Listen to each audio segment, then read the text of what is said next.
Hello and welcome to MEE Live. Join us as we take another look at today's biggest stories. We are live streaming to YouTube from Middle East Eye's headquarters here in London. I'm Mohammed Hassan. And I'm Matilda Mallinson. Today is Tuesday, the 8th of April. Mohammed, tell us what we've got coming up on today's show. So this week was supposed to be the end of the celebration of Microsoft's 50-year anniversary, but it didn't go quite according to plan. Okay. You may know why if you've seen the videos that came out over the weekend. Two of their junior engineers staged protests in the middle of their big events, protesting Microsoft's complacency with potential war crimes in Gaza. It's a big accusation, but it's one that's riled up a lot of junior staff, and one by one they've started to walk off their workplaces. And we've spoken to some of them, and we'll be joined by our senior reporter, Azad Essa, to tell us a little bit more. Okay, great. And then for the spotlight, we have some testimonies from the ground that shed new light on what's been happening in Gaza with the killing of 15 medics. The story has been unfolding for a couple of weeks now. We have spoken to the mother of Rifat Radwan, who, of course, filmed the video of events that have overruled Israel's claims that the vehicles carrying the medics were suspicious, did not have their headlights on. So yeah, we'll be hearing from the mother, and we will also be speaking to a spokesperson for the International Red Cross about what they want to see as a result of their workers who were killed in this attack. So a packed show all around. Just make sure you stick around for it. But first, let's take a look at today's headlines.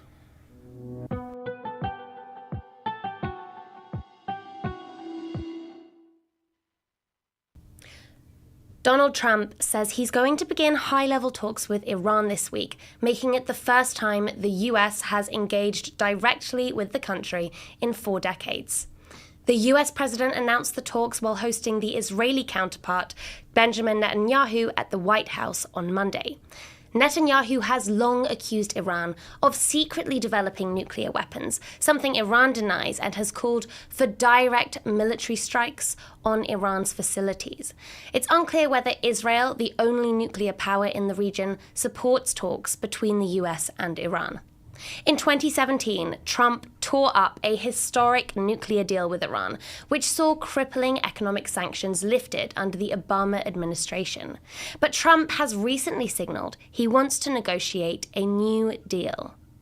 Last month, he warned that he would resort to military action against Iran if Iran does not return to the negotiating table.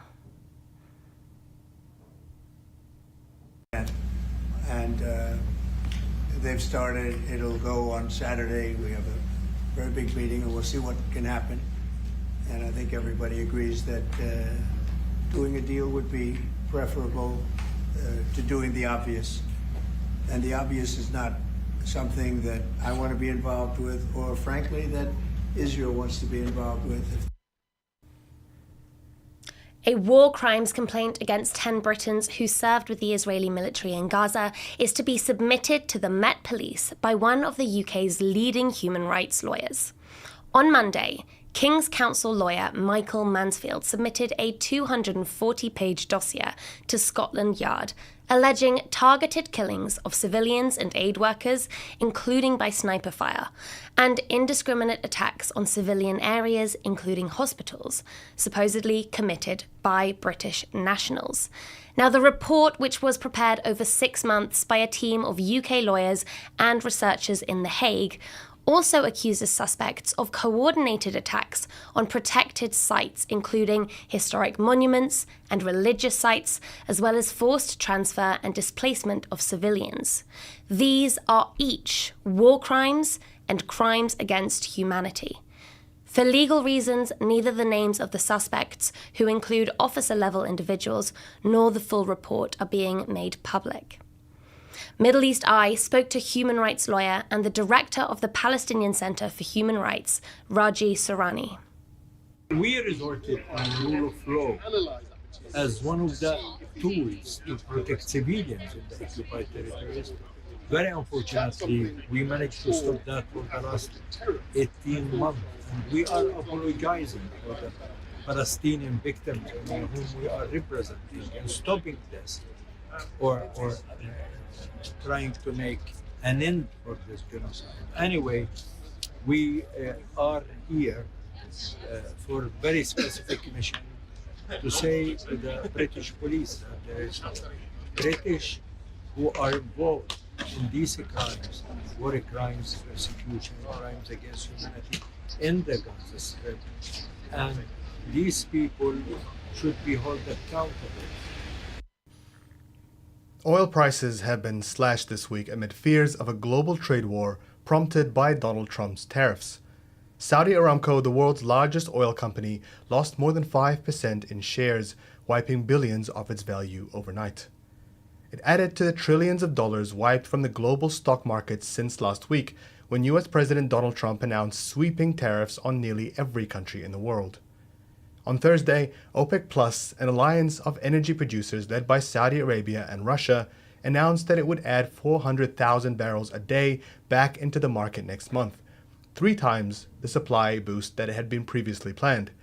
The unexpected move further compounded the oil price freefall, which had already tumbled since the tariff announcement last week. Up next, we look at the growing anger in the tech industry over the support for Israel's war in Gaza.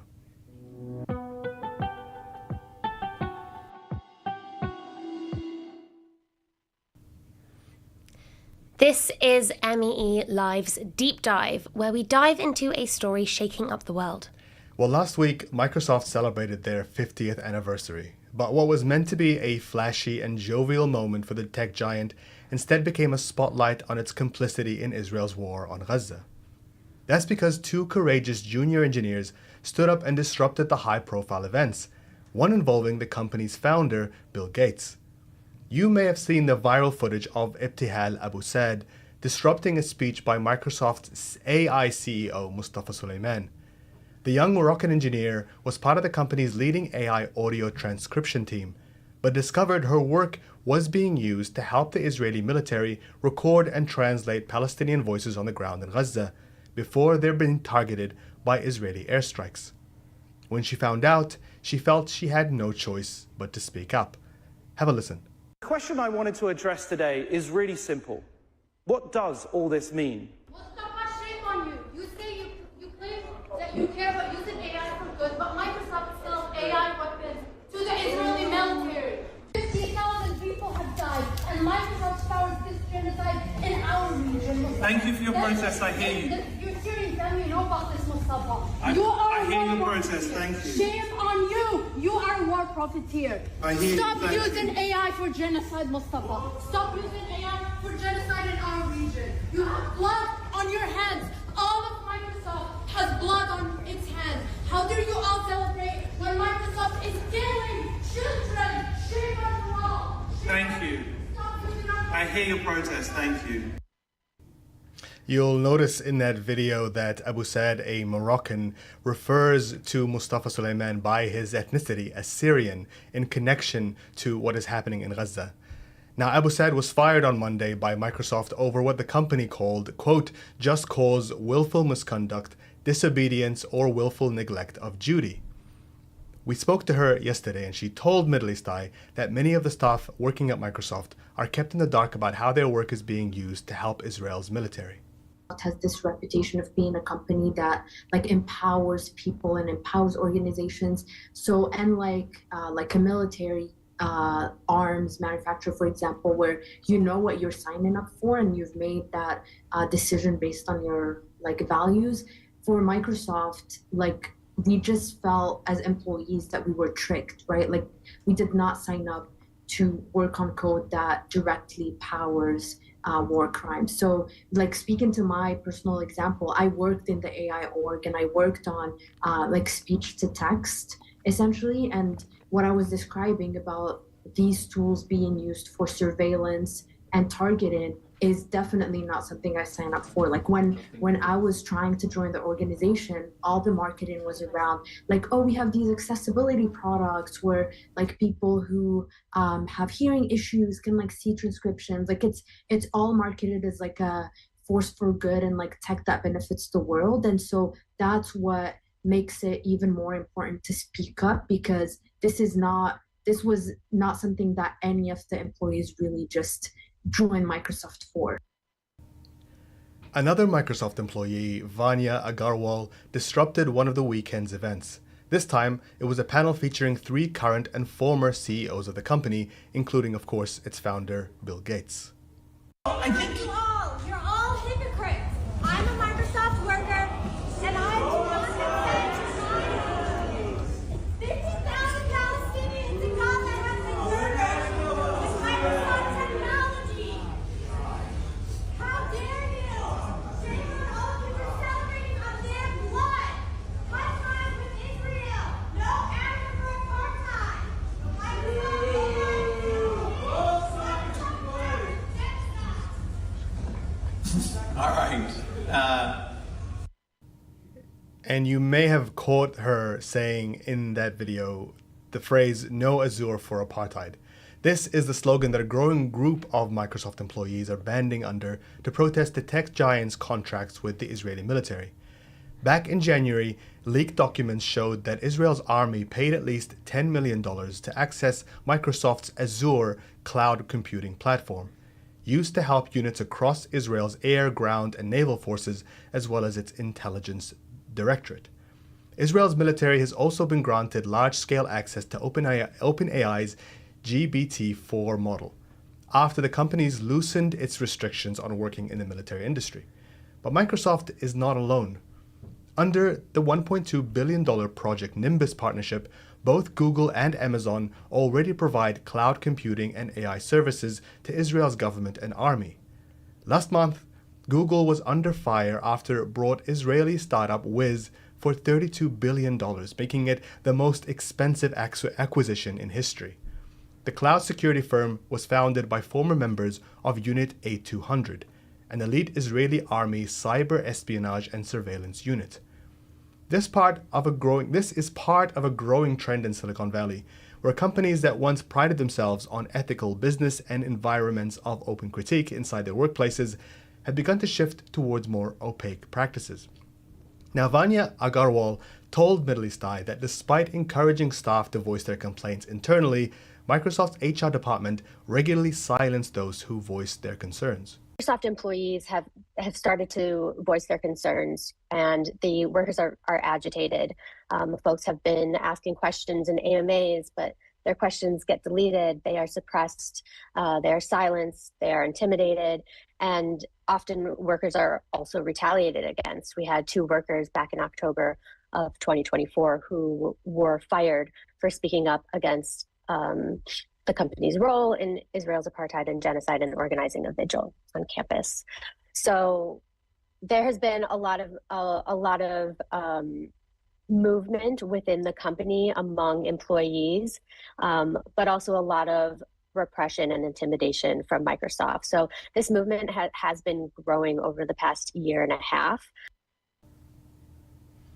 To tell us more about the story, we're joined now by MEE's senior reporter in New York, Azad Essa. Azad, welcome to the show. Thanks so much for inviting me. So you've been speaking to a number of Microsoft staff that belong to this growing group of disgruntled employees, including, of course, Ibtihal and Vanya. Why are they taking their grievances to the public?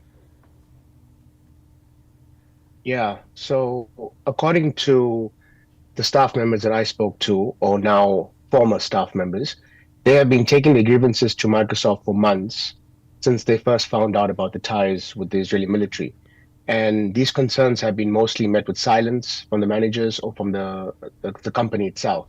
So they felt ignored and erased. And this act of protest at the 50th anniversary event, in which they knew there would be media interest, felt like it was the only way they would ensure that Microsoft would have to publicly face up to these concerns. But there's another element to this, and that is that Ibtihal said that part of the motivation for conducting these protests last Friday at the anniversary event, and in such a public manner, was also to inform other Microsoft staff about the nefarious projects and deals the company is involved in. And what are these projects, right? These protesters, these staff members are protesting against an umbrella of services called, as you said, Project Azure. And these includes cloud storage, computing, artificial intelligence, machine learning, facial recognition. These services have been provided to the Israeli military to carry out some of these operations or some of their operations that have obviously led to the killing of Palestinians, including children. And so, according to these employees, many staff members aren't even aware that the company is working with the Israeli military and in this way. So that is something the company doesn't want to talk about, or doesn't want to talk about openly. And this is why Ittihad and Vanias, this is why staff members sent out a memo to staff explaining why they had interrupted the event. And how has Microsoft handled these protests? We know that these two have been fired already, but have they made any public statements? Have they responded to any of the allegations that have come along? Well, the protesters were escorted out by security, first and foremost. Then there was some jeers from the audience suggesting that their actions were not necessarily welcome from many of their colleagues inside the event. Interestingly, you played that clip, but I think it's worth repeating that when Ibtihal addressed Mustafa Suleyman, the head of AI at Microsoft, accusing him of being complicit in the genocide, he replied, quote, "Thank you for your protest. I hear you," end quote. Now, this is ironic because it is precisely because they were ignored that had led them to protest in the first place. Now, after the incident, as I mentioned earlier, the duo sent an email explaining their actions.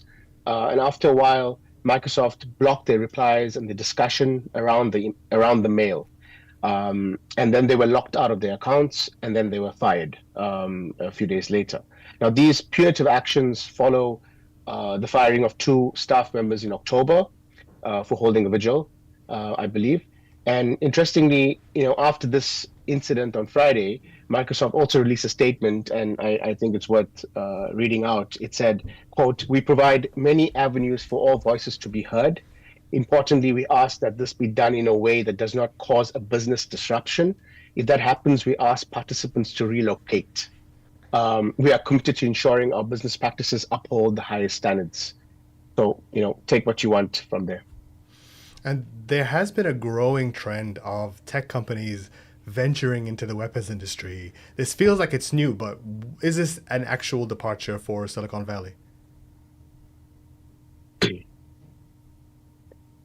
Look, many tech companies in the Bay Area in California have positioned themselves as innovators and as creating technology for social good. But in truth, there's a long history of tech companies in the US being involved in the military-industrial complex, which dates back, decades. And this is actually how innovation has been able to thrive. So what I'm saying is that there's an image of Silicon Valley, and then there's a reality, and the reality is that innovation has almost always been driven or linked by the military and their needs. So the revelations that Microsoft or Google or Amazon are able to surveil, monitor, and target and kill Palestinians is actually, par for the course. Now, many workers may think that they are joining a company, that would, create innovative, helpful consumer products. And this is where it kind of becomes complicated because they think that they're joining a company that's going to be doing something, but they're actually joining an ecosystem in which the consumer products are actually not as important as the military contracts. And remember, these are protests. These protests, rather, against Microsoft come as part of a wave or a reckoning amongst many tech workers who are pushing back against other tech companies that are working with Israel and the US. Microsoft is in the news today, but over the past few years, there's been Google and Amazon, and there have been major campaigns launched against them for working with the Israeli military. Our audience would obviously have heard of Project Nimbus, for instance. And again, just like Microsoft, many of these details were kept under wraps. So, and just as you have Google and Amazon and Microsoft, there are other companies like Palantir, who have been openly supporting Israel, even during these months of genocide, in fact, increasing their support. So if anything, the growing military contracts are showing that these companies operate with a lack of transparency as well as even impunity. And to your point, I think the CEO of Palantir, Alex Karp, at some point called on the rest of Silicon Valley companies to come forward and be more proud and open of their relationship with Israel. Now, of course, this all isn't happening just within the confines of the tech industry. It feels like it comes within a wider context of what's happening in the United States right now. And in particular, in recent weeks, we've been seeing the crackdown by the Trump administration on the pro-Palestine movement. How would you describe the feeling right now among those wanting to stand in solidarity with Gaza? Yeah, that's a good question. Ibtihal's and Vania's actions come in the context of a major crackdown on protesters in the US. And interestingly, some of the same tech companies, for instance, like Palantir, are involved in surveillance as well as in cooperating with the Department of Homeland Security, meaning that the same companies involved with the Israeli military are also involved in helping the state and the police surveil protesters as well. So this is actually, a crazy sort of quagmire for protesters.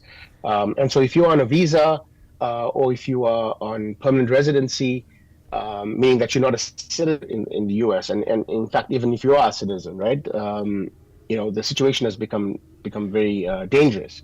And this has meant that many students and advocates for Palestine are nervous to participate for what it might mean for them personally. At the same time, Ibtihal told me that she felt compelled to act because of the events of the past few weeks, in particular, since Israel restarted the bombardments in Gaza. The scenes in Gaza drove her and her colleague to believe that they simply couldn't be part of a company that felt that murdering Palestinians was part and parcel of the bottom line. So they took action. But yes, it is a tense moment in the US. There are many who are taking a step back, but there are others who refuse to be cowed by the fear-mongering. Azad Essa, we always appreciate your work and your insight. Thank you for being with us today. And you can read a lot more of the work covering this story and all of the work that our fantastic US team is doing by heading along to our website, middleeasti.net. And Ibtihal, who, as I'd mentioned there, of course, gave us some really powerful statements when we spoke to her. And I want to end by one of those statements in particular, which is her explaining her own reasoning of what pushed her to taking on her powerful bosses at Microsoft. Waking up at 9 a.m. to do my job and just in the back of my mind wondering if, is the product that I'm working on today being provided to the Israeli military? That is just something that I could not silently live with. Like I had to, at the very least, say something and spread awareness. And going into the event and with the intention to disrupt, in my head it was, if even 10 new people learn about Microsoft's complicity and Microsoft completely retaliates against me, it will have been worth it. I think when it comes to human rights and people losing their lives, we don't really have a choice to prioritize our comfort or our luxury over lives being lost because of Microsoft powering murder. Yeah. Stay tuned as we trace the developing story of Israel's killing of 15 humanitarian workers. It was captured on video by one of the paramedics whose mother spoke to us and told us of her pain.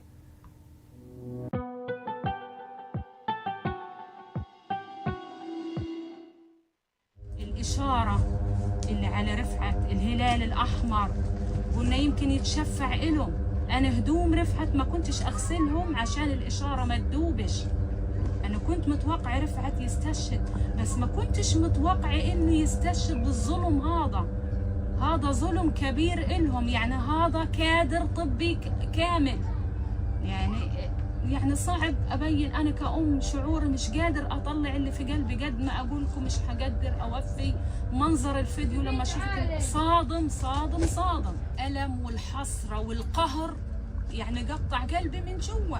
هذه سامحيني يما من غلاوة رفعت على قلبي، وهو عارف إنه راح وهو غالي على قلبي، بس هذه لغلاوة رفعت في قلبي.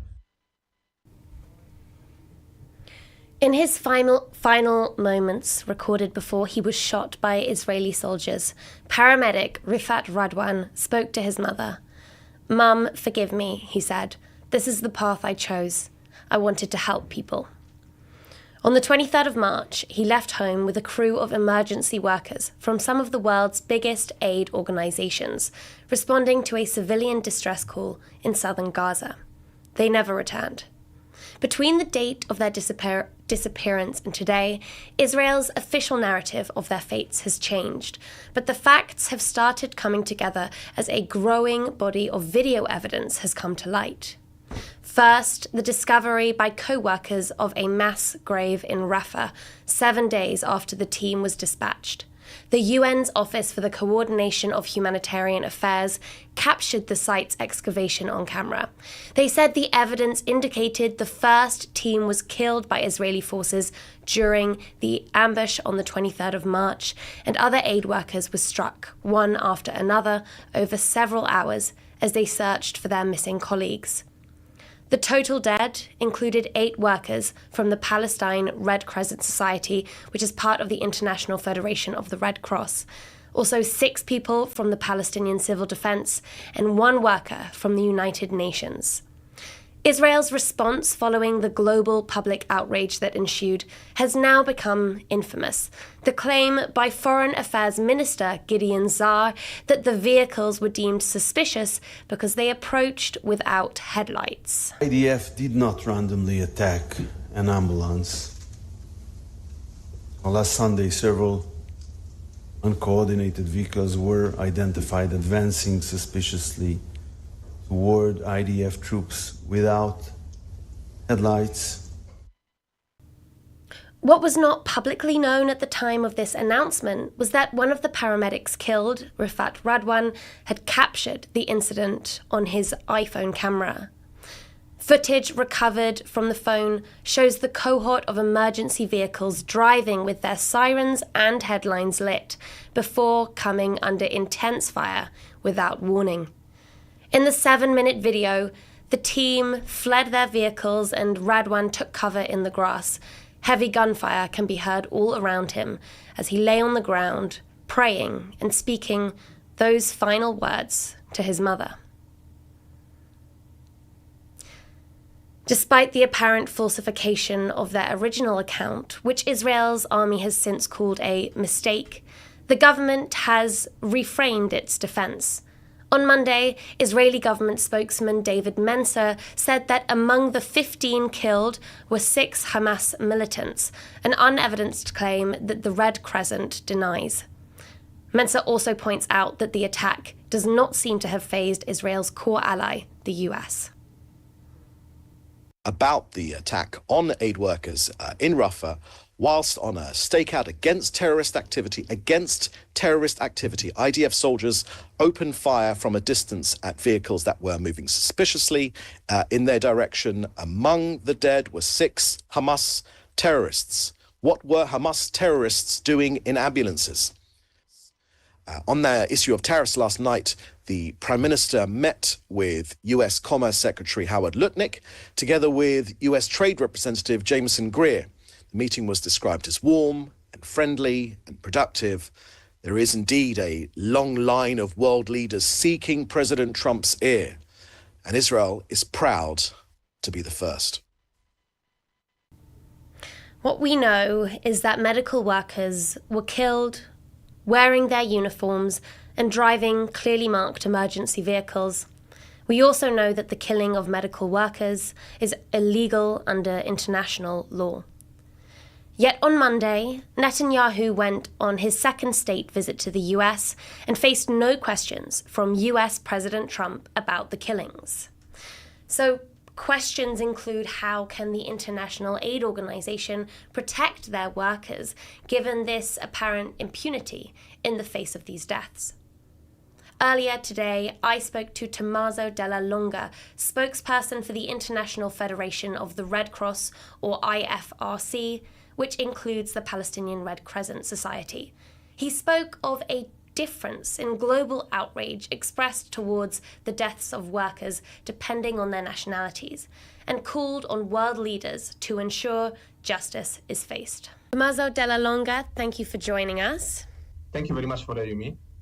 So the International Red Cross has endured over the past fortnight what your Secretary General described as an agonizing week-long wait for news about your missing colleagues, only to find out that they were killed one by one, as we learned from the UN, in their Red Crescent uniforms and then buried in a mass grave. How is well-being and morale among your colleagues in the wake of this news?